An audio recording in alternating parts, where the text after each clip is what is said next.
Saúde os irmãos com a paz do Senhor, amém?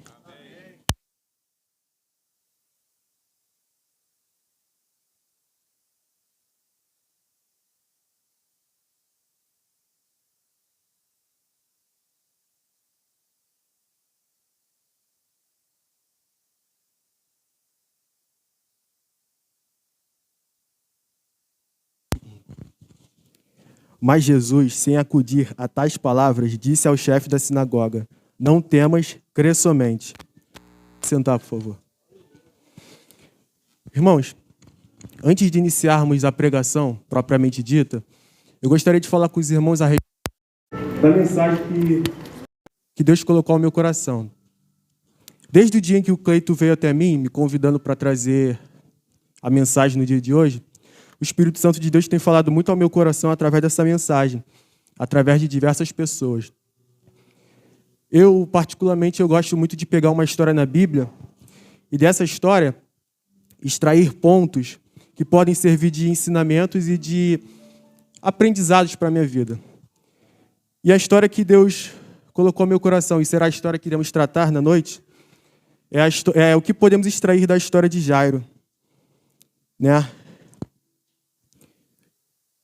Irmãos, essa história está relatada em Mateus, no seu capítulo 5, dos versículos 21 ao 43. Igreja, é bem verdade que vivemos e passamos por tempos complicados, tempos trabalhosos, tempos em que os nossos valores, os nossos princípios estão sendo invertidos. Vale ressaltar para a igreja que eu não estou reclamando da vida, eu estou apenas comentando com os irmãos. Até porque em João, capítulo 16, versículo 33, diz que no mundo teremos aflições, mas devemos ter bom ânimo, pois ele venceu o mundo. Tá, Rafael, mas o que isso tem a ver com a história de Jairo? Irmãos, à medida com que esse tempo vai passando e as coisas vão ficando complicadas para nós, acabamos permitindo com que esses problemas tomem conta das nossas atitudes, tomem conta da nossa fé, tomem conta dos nossos pensamentos. E esses pensamentos, somados com uma palavrinha chamada ansiedade, irmãos, podem trazer grandes consequências para a nossa vida. E sabemos que essa ansiedade, ela tem assolado o nosso mundo, principalmente a nós jovens. E também sabemos que essa ansiedade, ela causa empecilho ao exercício da nossa fé. Por isso o apóstolo Paulo deixa para nós, em Filipenses,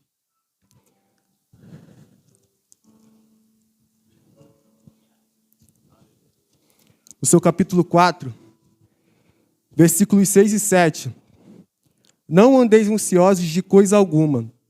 Em tudo, porém, sejam conhecidas diante de Deus as vossas petições pela oração e pela súplica com ações de graça. E a paz de Deus, que excede todo entendimento, guardará o vosso coração e a vossa mente em Cristo Jesus.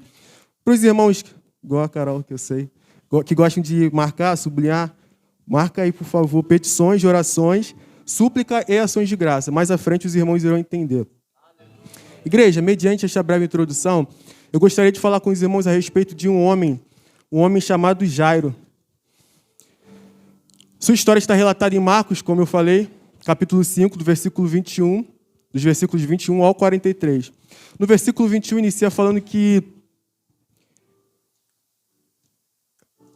tendo Jesus voltado no barco para o outro lado, afluiu para ele grande multidão, e ele estava junto do mar.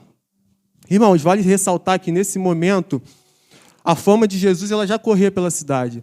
Jesus ele já estava começando a ficar famoso, vamos dizer assim, perante a sociedade por conta dos milagres que ele executava. Tanto que, se voltarmos, por exemplo, algumas páginas, no capítulo 1, a minha Bíblia, antes de iniciar o versículo propriamente dito, tem um tema. Eu sei que tem Bíblias que não são assim, por isso que eu vou ler para os irmãos. No versículo 21, inicia falando o seguinte: a cura de um endemoniado em Cafarnaum. No versículo 29, a cura da sogra de Pedro. No versículo 32, muitas outras curas. No versículo 40, a cura de um leproso. No capítulo 2, versículo 1, diz o seguinte: a cura de um paralítico em Cafarnaum. No capítulo 3, do versículo 7 ao 11, diz o seguinte: Jesus se retira, a cura de muitos à beira do mar. Retirou-se Jesus com os seus discípulos para os lados do mar. seguia-o da Galiléia uma grande multidão, também da Judéia, de Jerusalém, da Idumeia, da além do Jordão e dos arredores de Tiro e de Sidão, uma grande multidão. Sabendo quantas coisas Jesus fazia, veio ter com ele. Então recomendou a seus discípulos que sempre lhe tivessem pronto um barquinho, por causa da multidão, a fim de não o comprimirem, pois curava a muitos. De modo que todos os que padeciam de qualquer enfermidade se arrojavam a ele para o tocar. Também os espíritos imundos, quando ouviam, prostravam-se diante dele e exclamavam: Tu és o Filho de Deus.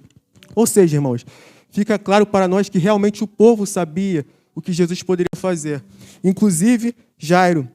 No versículo 22, diz o seguinte: Eis que se chegou a ele um dos principais da sinagoga, chamado Jairo, e vendo-o, prostrou-se aos seus pés. Igreja, essa história ela é relatada tanto por Mateus, Marcos e Lucas, sendo, portanto, aprofundada por Marcos. Mateus e Lucas chegam a dizer que Jairo era um chefe da sinagoga. Marcos ele vai até um pouco além, falando que Jairo era um dos principais da sinagoga. Principais ou chefe da sinagoga era a pessoa responsável pelos rolos de pergaminho, das leis, salmos e profeta. Era o responsável pelas escrituras, era dedicado com a obra de Deus e tinha acesso à palavra de Deus. Ficando claro para nós que era uma pessoa que tinha certa influência, uma pessoa que carregava certa importância. E mesmo ocupando, irmãos, tal posição, era uma pessoa que tinha humildade, igreja. Um homem que, mesmo sendo uma pessoa importante, tinha humildade e não ligou para os problemas para o problema que ele passava, vamos dizer assim. Não se incomodou, perdão, igreja, estou um pouco nervoso, mas vamos lá. Deus vai dando graça aqui. Um homem que ele não ligou para as condições em que se encontrava e, mesmo assim, colocou todos os seus problemas aos pés de Jesus. O nosso pastor Moisés, ele fala o nosso pastor, às vezes, ele se torna repetitivo em algumas frases que ele fala, e é importante, irmãos. Ele fala o seguinte: o lugar mais alto que podemos chegar é aos pés de Cristo. E Jairo demonstra isso para nós. Esse termo, prostrar-se perante Jesus, podemos puxar para dois lados. O primeiro é em relação à nossa dependência em Jesus. Igreja, uma atitude que demonstra total dependência em Jesus é prostrar-se perante Ele, pois a partir do momento que nos prostramos aos pés de Cristo, estamos demonstrando para Ele que reconhecemos a autoridade dele sobre as nossas vidas. E o que me chama a atenção aqui é que Jairo, ele em nenhum momento, ele sabe a quem procurar. Ele sabe que o único que poderia resolver o seu problema era Jesus, autor e consumador da nossa fé. Em nenhum momento, igreja, Jairo se prostra perante um médico, perante uma pessoa de certa influência, um político, talvez. Ele sabe que Jesus é o único merecedor de tal atitude. Mais à frente eu torno a falar em relação à dependência. Eu vou puxar agora para a questão em relação à nossa adoração, igreja. O outro ponto que eu queria falar é que não devemos adorar a Deus, igreja, de qualquer forma. Jairo, ele se derrama totalmente aos pés de Cristo. E às vezes nós chegamos à casa de Deus sem ao menos nos preocuparmos, irmãos, com a nossa adoração a Ele. Às vezes nós chegamos à casa de Deus de qualquer maneira, sem preparar o nosso melhor para Ele. Quando Deus pede para que Abraão, igreja, ofereça Isaque, seu único filho, em sacrifício, antes mesmo de Abraão sair de sua casa e aceitar sacrificar o seu filho, Deus já tinha recebido a oferta de Abraão, porque Abraão ele resolve, irmãos, ofertar com alegria. Antes de Deus olhar para a nossa oferta, Ele olha para o ofertante, igreja. Antes de Deus olhar para a nossa adoração, Ele olha para o adorador. Às vezes, o irmão pode falar assim: hoje eu não vou à igreja porque quem vai falar, quem vai pregar vai ser o fulano de tal, não vou com a cara dele. Por exemplo, quem vai pregar hoje? Vai ser o pastor Moisés. Poxa, eu não vou não, porque ele vai falar: irmãos, a obra de Deus começa difícil, torna-se impossível, então é feito. Ou então, por exemplo, quem vai pregar hoje? Vai ser o evangelista Antônio. Não vou, porque eu não estou muito jovem para morrer. Irmãos, só para descontrair um pouco, igreja, porque Mas, querendo ou não, igreja, é uma atitude desleal muitas das vezes da nossa parte. A tia Cláudia, ela me emprestou um livro, Lealdade e Deslealdade. E o autor do livro, ele fala em relação a isso, igreja. Ele fala, vamos à igreja por conta do nosso pastor, por conta da pessoa que irá entoar um cântico, ou porque precisamos estar na casa de Deus, porque necessitamos de estar na presença de Deus, em comunhão com o nosso próximo. Talvez, irmãos, seja por isso que muitas das vezes entramos e saímos da casa de Deus da mesma maneira.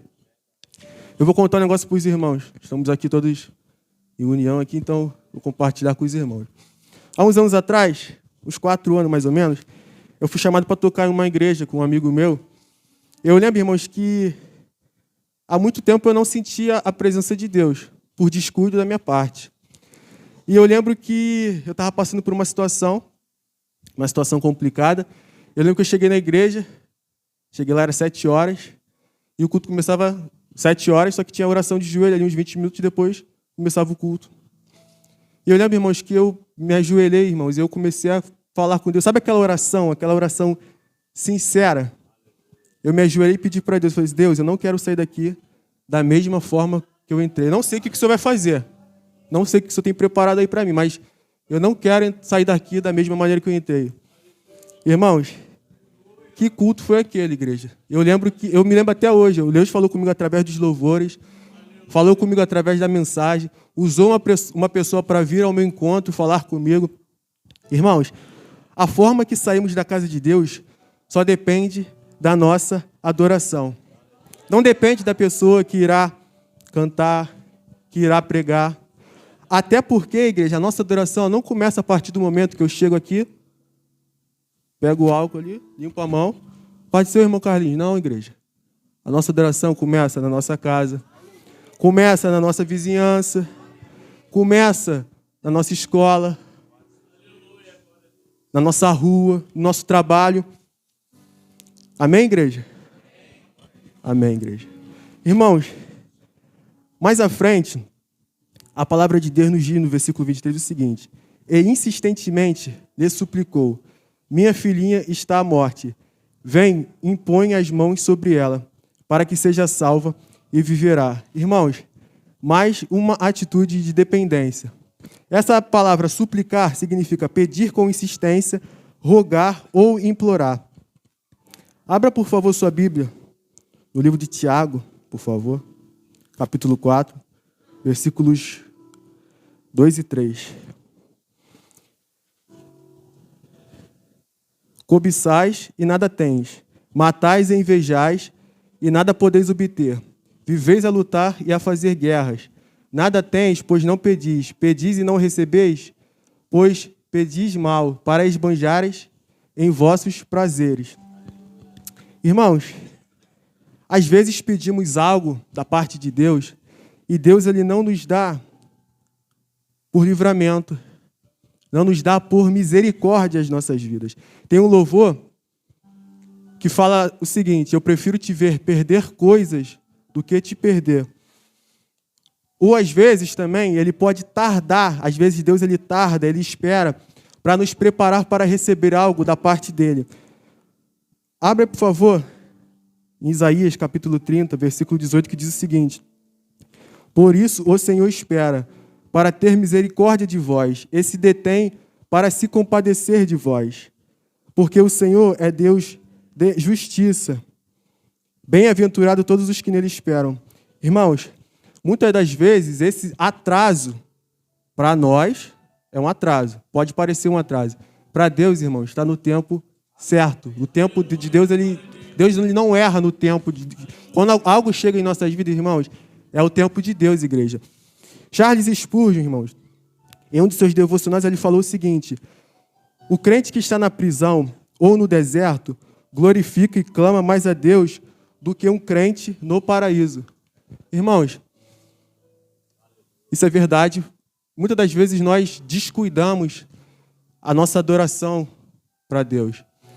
Muitas das vezes a gente acaba caindo na rotina, acaba ficando no automático e a gente acaba se esquecendo de preparar a nossa melhor adoração para Deus. No livro de Mateus, no seu capítulo 6, versículos 6 7 e 8, diz o seguinte: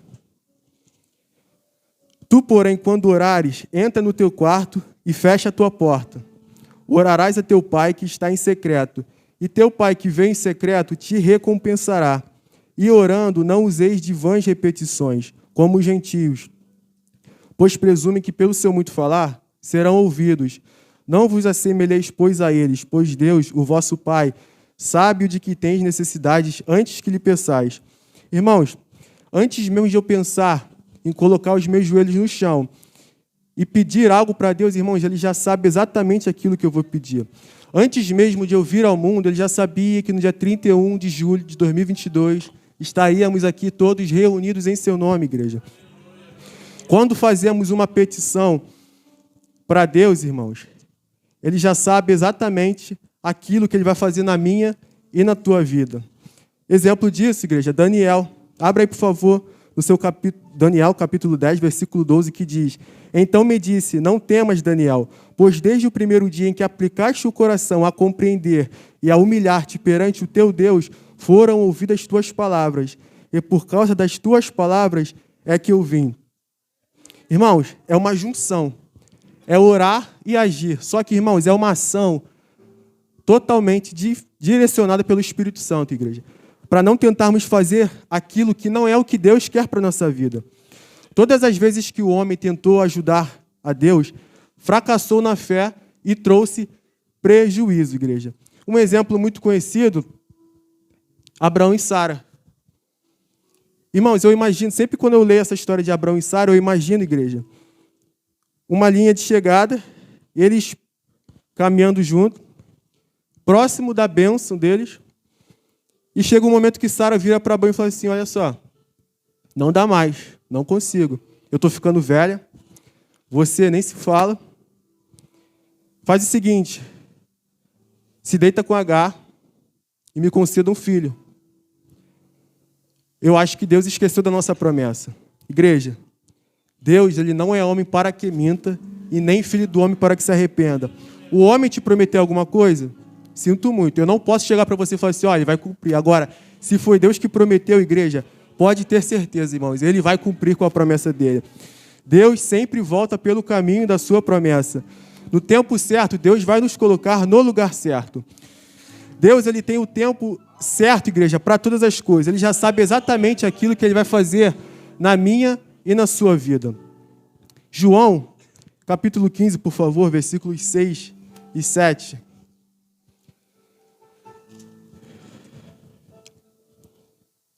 E 8 também. Se alguém não permanecer em mim, será lançado fora, à semelhança do ramo, e secará. Eu apanho, lanço no fogo, eu o queimo. Se permanecerdes em mim, e as minhas palavras permanecerem em vós, pedireis o que quiserdes, e vos será feito. Nisto é glorificado meu Pai, em que deis muito fruto, e assim vos tornareis meus discípulos.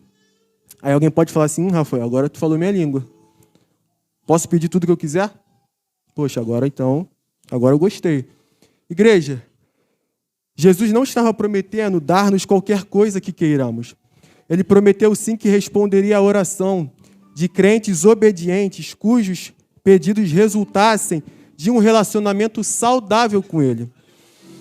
À medida que permanecermos nele e as suas palavras permanecerem em nós, os nossos projetos e desejos se harmonizarão com a sua vontade. Portanto, igreja, orar em seu nome refere-se a fazer pedidos de acordo com o que Cristo quer para as nossas vidas. Essas orações refletem total dependência em relação a Ele. Aí vem o homem e fala: Deus, a tua vontade é boa? É boa. A tua vontade é agradável? É agradável. A tua vontade é perfeita? É perfeita.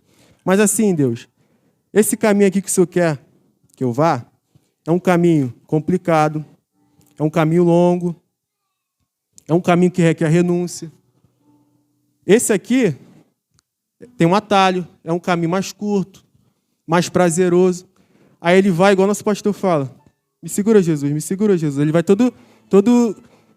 Na verdade, não é nem me segura, Jesus, ele vai: não me segura, Jesus, né? Irmãos, enquanto eu não deixar Deus ser Deus na minha vida, eu não verei a mão de Deus sobre a minha vida e não verei as promessas de Deus se cumprirem na minha vida. Jairo, ele tem uma atitude que muitas das vezes falta em nós, principalmente em nós jovens. Às vezes queremos fazer algo sem saber se é aquilo que Deus realmente quer para as nossas vidas. Igreja, mais à frente, tanto Jairo, Jesus e seus discípulos, eles se deparam com uma mulher. Eu não vou me ater muito a essa história, embora também seja uma história que podemos extrair pontos importantíssimos também de aprendizados para a nossa vida. Mas eu gostaria de pegar um que me marcou bastante em relação a Jairo. Mais à frente, Jairo, Jesus e seus discípulos estão a caminho da casa de Jairo. E eles se deparam com uma mulher que há 12 anos sofria de uma enfermidade.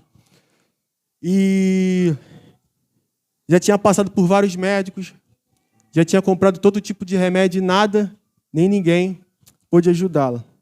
E assim como Jairo, irmãos, ela também ouviu falar da fama de Jesus.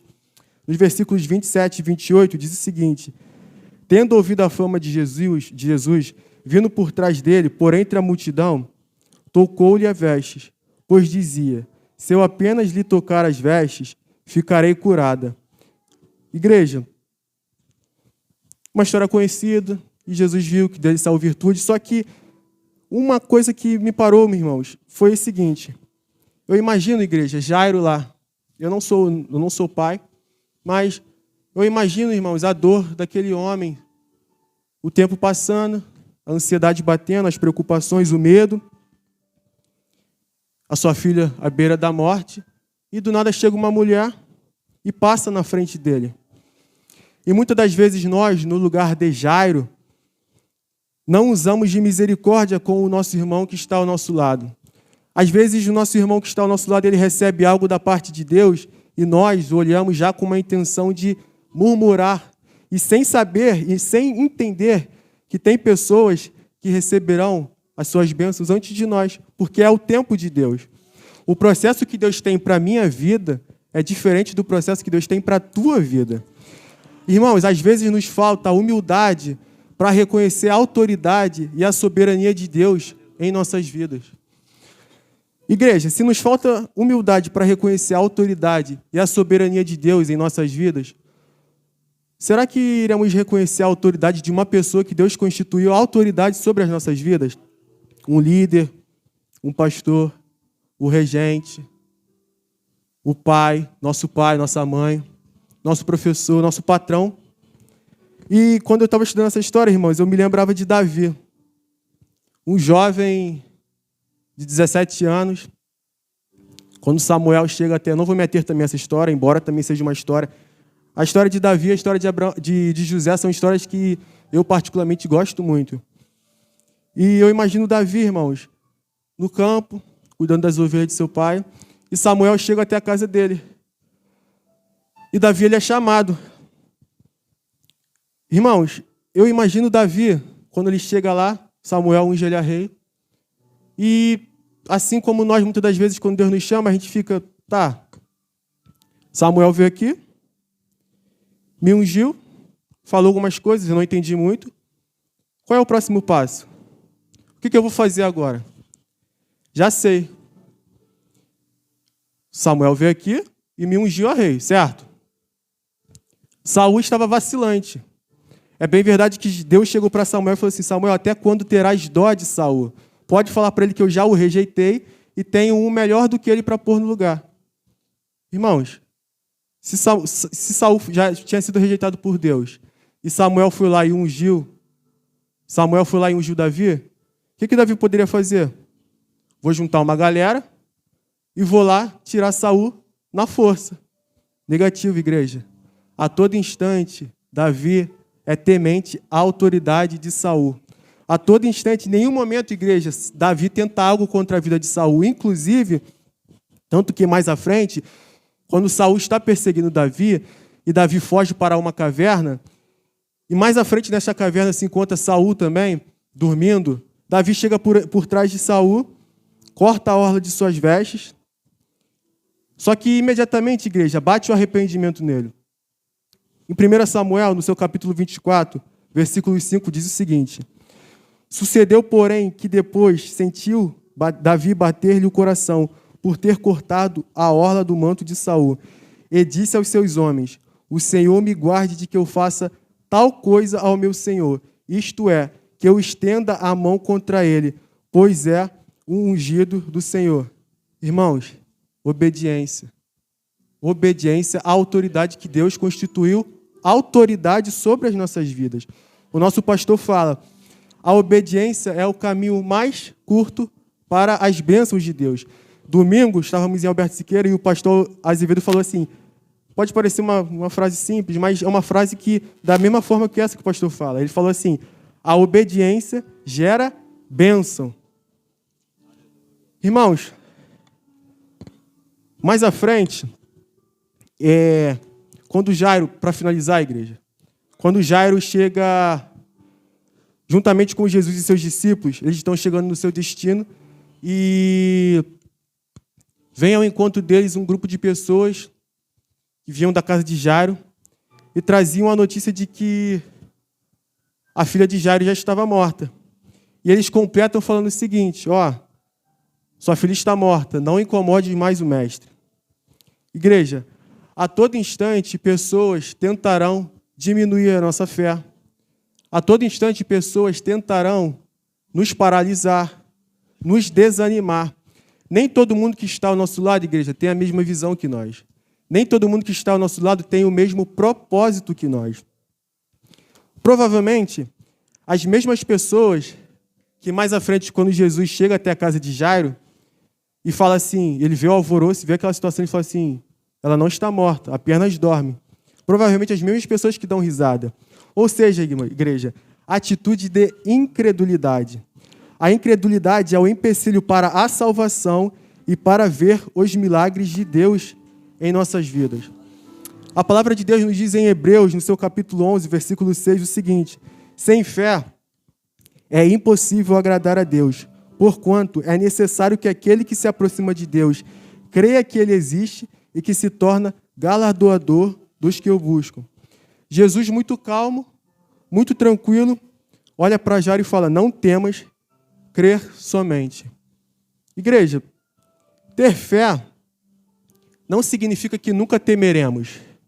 Jesus não promete que nunca teremos medo.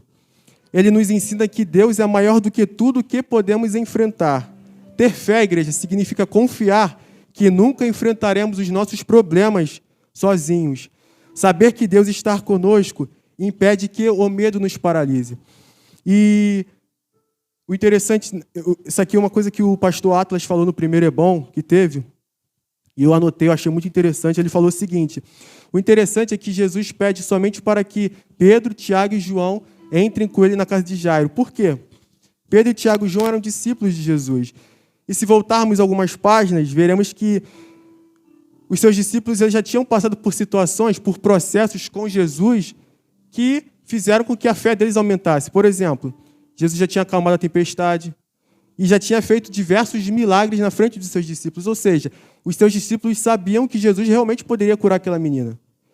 E por que Jesus chama Jairo e a esposa de Jairo? Porque eram os pais da menina, e Jairo também porque tinha procurado Jesus. Ou seja, Jairo tinha fé e acreditava e sabia que Jesus poderia ressuscitar a sua filha, mesmo Jesus não dizendo que iria ressuscitá-la. Ou seja, irmãos, essas pessoas que deram risada, por conta da incredulidade, não puderam presenciar os milagres de Jesus. E é até engraçado que entra Jesus, ele também falou isso, o pastor Atlas falou o seguinte: entra Jesus, Jairo, a mulher de Jairo, Pedro, Tiago e João, e sai Jairo, Jesus, a esposa de Jairo, Pedro, Tiago e João e a filha de Jairo. Igreja, eu fico imaginando a cara daquele povo incrédulo, vendo a glória de Deus se manifestando através da vida da família de Jairo. Irmãos, em João, completando isso aqui, no seu capítulo 9, nos versículos 1, 2 e 3, diz o seguinte: a cura de um cego de nascença. Caminhando Jesus, viu um homem cego de nascença. E os seus discípulos perguntaram: Mestre, quem pecou, este ou seus pais, para que nascesse cego? Respondeu Jesus: nem ele pecou, nem seus pais, mas foi para que a glória de Deus se manifestasse através da vida dele. Irmãos, um tempo atrás também eu fui tocar em uma outra igreja e eu lembro que deram a oportunidade para um presbítero e ele não estava sentado na tribuna, ele estava sentado na nave da igreja, aqui aos irmãos, vamos supor. E aí ele foi chamado para dar uma palavra e ele subiu muito debilitado, subiu de muleta e também com a ajuda de outras pessoas. E ele falou a respeito disso, irmãos, e ele falou que ele não nasceu assim, ele sofreu um acidente, ficou debilitado, por isso que ele anda assim. Ele falou que muitas das vezes ele passa na rua e as pessoas zombam, dão risada, brincam com ele, perguntam. E ele falou, só que ele não falou assim em tom de vingança, irmãos. Não, ele falou em relação a realmente ver a glória de Deus se manifestando através da vida dele. Ele falou assim: irmãos, imagina amanhã ou depois eu passando lá, correndo, pulando, jogando bola, brincando. Imagina a cara das pessoas, não em relação à vingança, e sim de espanto. Poxa, realmente Deus operou um milagre através da vida daquela pessoa. Igreja, que venhamos sempre colocar a nossa fé em Deus, colocar a nossa esperança em Cristo. Isso é uma coisa, irmãos, que tem me confortado bastante nos últimos dias. Colocar a minha fé, a minha esperança, a minha confiança em Deus. Porque o que acontece, igreja? Se eu chego para Deus e falo assim: Deus, olha só, a partir daqui eu não consigo. Aqui, para mim, é impossível. Está em tuas mãos. Se eu peço para que Deus, igreja, faça conforme a vontade dele, e sabemos que a vontade dele é boa, perfeita e agradável, igreja, tem como dar errado? Não tem, irmãos. Pode não sair da forma que eu queira, pode não sair da maneira que eu planejei, mas que vai dar certo, igreja, pode ter certeza. Vai dar certo, irmãos. E eu finalizo a pregação, só que falei com o Cleiton, e eu gostaria de chamar a Carol para cantar uma música comigo, por favor.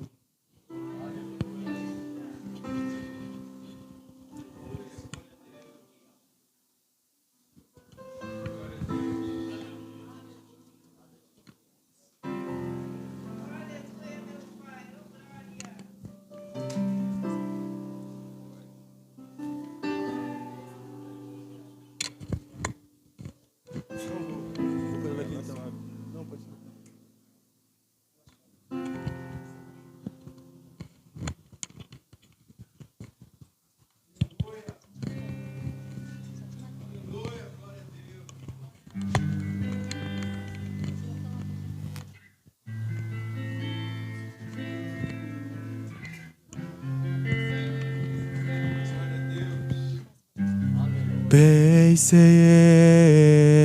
eu que tudo podes, nenhum dos teus planos podem se frustrar. A vontade é tua e a minha vida em tuas mãos está. Nenhum dos teus planos podem se frustrar. Oh, nenhum dos teus planos podem se frustrar. Não se frustrarão, não se frustrarão os planos de Deus. Ninguém impedirá. Pode o vento soprar, a terra pode se abalar, mas os planos de Deus ninguém impedirá. Oh, oh, oh, oh, oh, oh.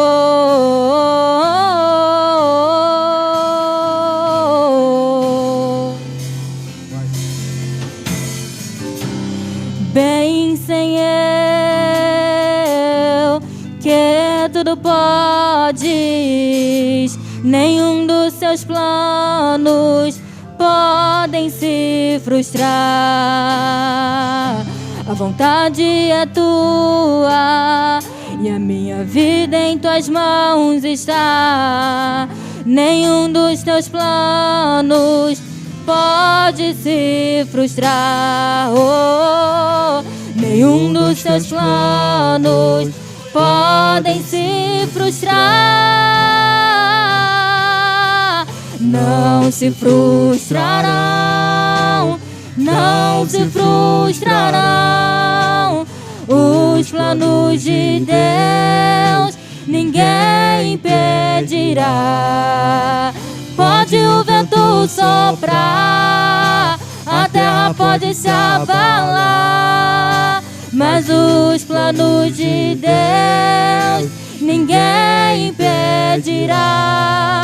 Ninguém pode te ajudar, ninguém pode te levantar, mas se Deus tem um plano contigo, ninguém impedirá. Quando passares pelas águas, eu estarei contigo, filho. Quando passares pelo fogo, ele não te queimará, pois eu estou contigo, filho. Eu estou contigo, filho. Eu estou contigo, filho. Eu estou contigo, filho.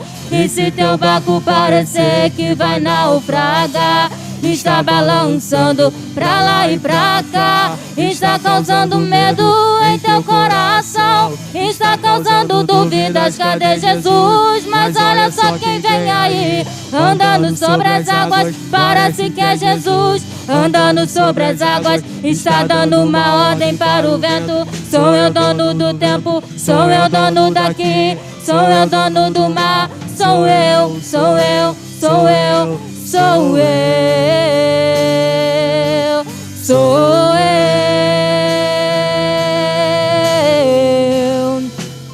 Ninguém pode te ajudar, ninguém pode te levantar, mas se Deus tem um plano contigo, ninguém impedirá.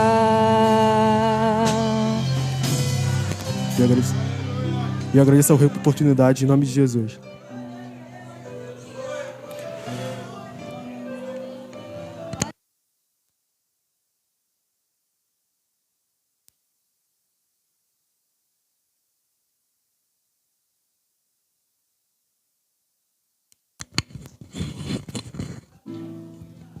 Meus irmãos,